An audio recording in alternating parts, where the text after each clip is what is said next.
c'est quoi l'état d'urgence?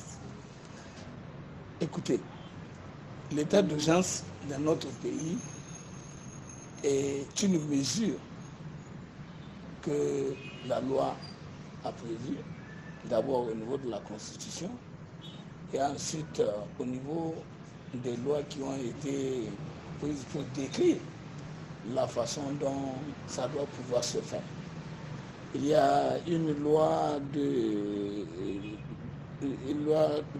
qui date de 1998, du 11 août 1998, qui indique exactement dans quel contexte on peut être amené à décréter l'état d'urgence. On a estimé que cette situation peut se présenter lorsqu'il y a un cas de trouble majeur, un cas de trouble à l'ordre public et aussi des événements, une sorte de catastrophe, on peut dire naturelle, et de calamités naturelles, genre cette question de coronavirus qui est perçue comme une situation de grave danger qui menace les populations d'ailleurs au niveau mondial.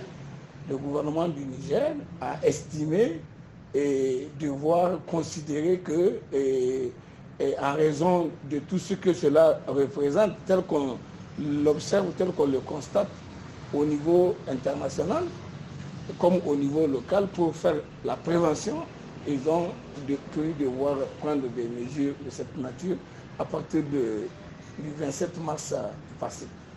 Donc, on peut considérer que pour ce qui a été fait à partir du 27 mars passé, le gouvernement du Niger a décrété donc cet état d'urgence sanitaire qui est un aspect de l'état d'urgence. On peut avoir l'état d'urgence de portée générale, qui est l'état d'urgence sécuritaire, l'état qui prend en compte plusieurs autres dimensions, en raison des questions qui ne sont pas seulement justifiées par des considérations sanitaires. Dans le cas d'espèce, c'est la question sanitaire qui est mise en avant. Vous le savez déjà, avant qu'on arrive à cette situation d'état d'urgence sanitaire au niveau national, on avait déjà certaines de nos localités dans le pays, dans certaines régions, notamment la région de Difa, où il y a la question des troubles sécuritaires, la région de Tillabéri, pratiquement, et un peu la région de Tawa, qui était depuis quelque temps soumis à l'application de ces mesures d'état d'urgence. Maintenant, il est prévu justement dans la loi qu'on peut prendre l'état d'urgence, ça peut concerner tout le pays comme une partie du pays. Dans le cas d'espèce, comme il s'agit de l'état d'urgence sanitaire, c'est tout le pays qui est menacé par la question sanitaire. Donc on a estimé, et le gouvernement a estimé qu'il doit pouvoir décréter l'état d'urgence sanitaire sur l'ensemble du territoire national. Et avec des mentions particulières pour des cas spécifiques comme Niamey, qui était la ville où il y a eu les premiers cas, comment dit-on, les premiers cas de Covid qu'on a enregistrés. Et donc, pour cette raison, le gouvernement a estimé que les mesures à prendre dans le cadre de l'application de ce contexte de l'état d'urgence, pour Niamey, il prévoit de faire un couvre-feu et qui a commencé déjà le 28 mars passé, de 19h à 6h du matin. Et quelle est la différence entre l'état d'urgence et le couvre-feu? Non, il faut comprendre que l'état d'urgence, c'est le contenant. C'est le contenant. L'état d'urgence, c'est en opposition à l'état de droit. Vous vous rendez compte? Lorsqu'on considère qu'on est dans l'état d'urgence, il y a un engagement légal qui, du fait de l'état d'urgence, permet de faire des restrictions de certaines libertés. C'est donc en opposition à l'état de tout droit de toutes les libertés que naturellement quand on prend une telle mesure, donc ça, on donne l'occasion de renforcer les pouvoirs des autorités administratives et des pouvoirs de police et qui participent de la restriction de certaines libertés. Voyez-vous, lorsqu'on a dit ça, finalement, qu'est-ce qu'on a fait tout de suite? On a dit, bon, on va faire les mesures de couvre-feu. Les mesures de couvre-feu, donc, c'est des mesures de restriction de liberté, c'est des mesures de confinement, c'est des mesures qui obligent les gens à rester chez eux, qu'ils le veuillent ou qu'ils ne veuillent pas. Est-ce que vous vous rendez compte? Alors que avant ça, tout le monde pouvait aller revenir. Il va, il vient où il veut. Mais actuellement, Niamey, vous ne pouvez pas sortir de Niamey comme vous voulez. Comme vous ne pouvez pas rentrer dans Niamey comme vous voulez. Parce qu'en dehors de couvre-feu, on a pris pour le cas de Niamey la mesure d'isolement. Dans d'autres pays, on a pris la mesure de confinement.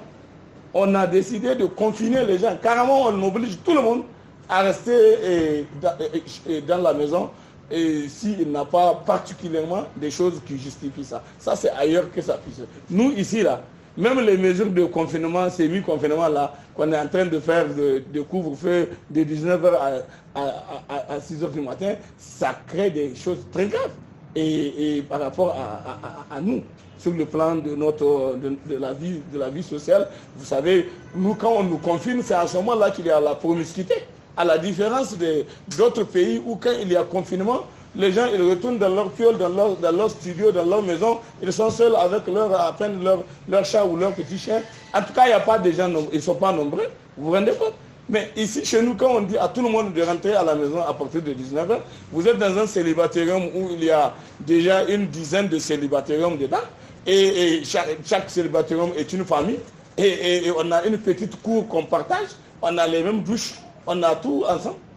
Donc vous voyez bien, quand on confine les gens chez nous, ça devient plus un problème que lorsque tu les laisses rester même dehors. C'est très clair. Maintenant, il y a bien d'autres choses, par exemple, qu'on a appris ailleurs et qui participent toujours des mesures de l'état d'urgence sanitaire. Par exemple, dans d'autres pays, quand ils ont pris les mesures d'état d'urgence sanitaire, donc eux, ils ont procédé à ce confinement, ils ont procédé à d'autres mesures, d'autres interdictions qu'ils ont faites aux gens. Maintenant, pour ce qui concerne la différence entre l'état d'urgence sanitaire et l'état d'urgence de régime de droit commun de l'état d'urgence ou de régime d'état d'urgence général, c'est que dans l'état d'urgence général, c'est généralement l'aspect sécuritaire qui est mis en avant. C'est quand on parle de menaces à troubles à l'ordre public, menaces à l'intégrité du territoire national et d'autres types de menaces qui sont de nature à attenter à la nature même peut-être du régime, donc qui peuvent conduire le pouvoir en place à vouloir anticiper pour prendre des mesures. Au Niger, on a prévu un certain nombre de contextes qui ne sont pas forcément le contexte d'état d'urgence ou d'état de siège, mais qui peut arriver. Parce qu'on a dit par exemple au niveau de l'article 67 de la Constitution de notre pays, lorsque les pouvoirs publics, les pouvoirs publics sont l'exécution des engagements internationaux, le respect d'un certain nombre de choses sont menacés d'une manière grave et immédiate, et que les pouvoirs publics constitutionnels n'arrivent pas à exécuter les missions, particulièrement le président de la République, on dit qu'il peut prendre des mesures exceptionnelles exigées par les circonstances après consultation du Premier ministre, du président de la Cour constitutionnelle et puis du président de l'Assemblée, et que cette mesure-là, donc elle doit s'exercer dans un délai très limite, mais l'Assemblée a le droit de se réunir de plein droit si elle n'est pas en session. Aucune institution ne peut être dissoute ni suspendue durant ce contexte-là.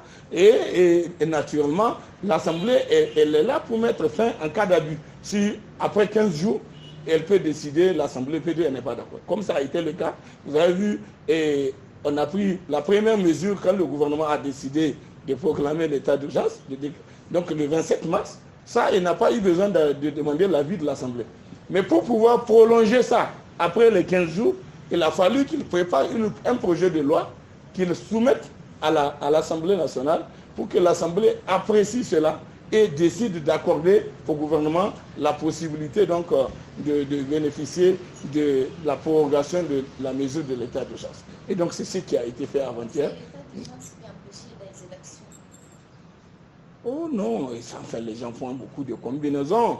Et vous savez, il y a une situation qui est là. Et c'est une situation, comme on dit, de péril majeur et qui est perçue aujourd'hui au plan international. Tout le monde considère que d'abord la priorité des priorités, c'est une question sanitaire. D'abord, il faut vivre avant de parler des élections.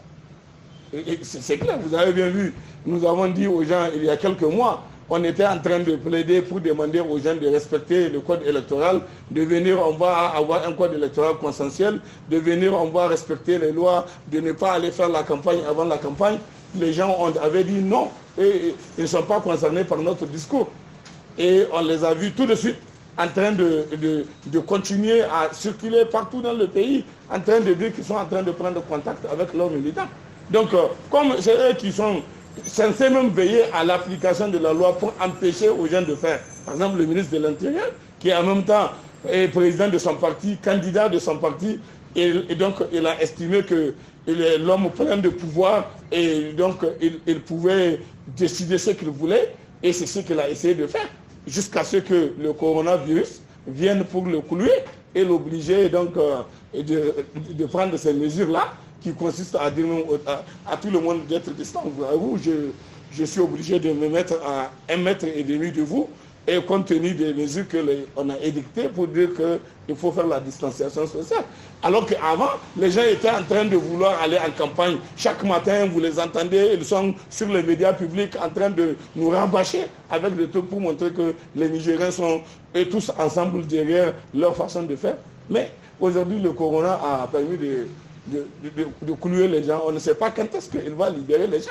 Donc, ça veut dire que, pour le moment, cette question-là, c'est un gros point d'interrogation qui concerne en réalité tout le monde. Et donc, c'est ceux qui vont vivre après le Covid qui auront la chance de participer à ces questions électorales lorsqu'elles viendraient à être organisées. Voilà. Je vous en prie. Hein?